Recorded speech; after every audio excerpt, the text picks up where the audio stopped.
Hey everyone, so in this video, I'm going to be showing you how to use the Centurion Lounge. So this is going to be particularly useful for individuals who are flying and then want to stop by the Centurion Lounge. Make sure to stick around. This video is going to be short, sweet, and to the point, but let's go ahead and get started.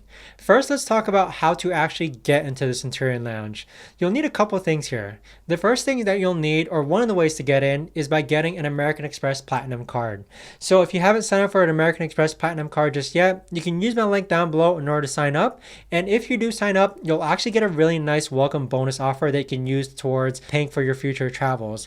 So the first thing, or at least the way that I do it, is I do have my American Express Platinum card. Now the second thing that you'll need is your itinerary, and you need to make sure that your flight is departing from the airport in which you're trying to access the lounge from. So let's say that you're leaving from Los Angeles and there's a Centurion Lounge there.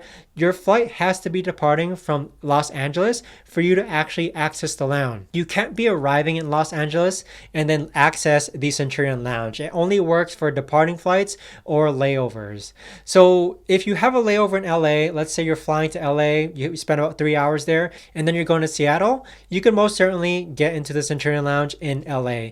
But if your final destination is Seattle, you will not be able to get into the Centurion Lounge in Seattle because that's your final destination. So the third thing that you'll need is your ID. So a lot of the times they do verify that you are the person on your boarding pass. So just make sure that you carry your passport or your driver's license to prove your identification.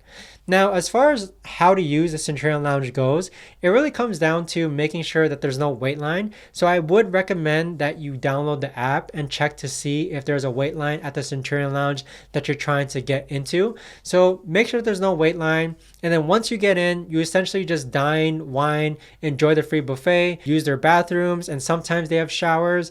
It really depends on the Centurion Lounge that you go to here in the US. So I've been to a variety of the Centurion Lounges. I've been to one in New York, LA, Seattle, Las Vegas, and they're all great. They all are pretty upscale compared to other lounges like Delta Sky Club or Priority Pass.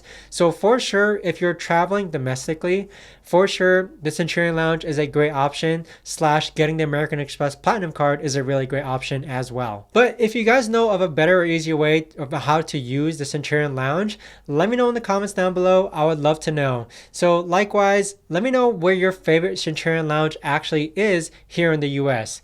My favorites have been New York and also LA, but even so, those airports tend to get quite packed, meaning that the Centurion Lounges there also get quite packed.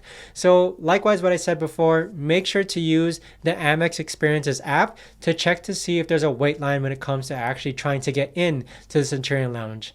But thanks so much for watching, everyone. If you guys have any comments, questions, or concerns, let me know down below.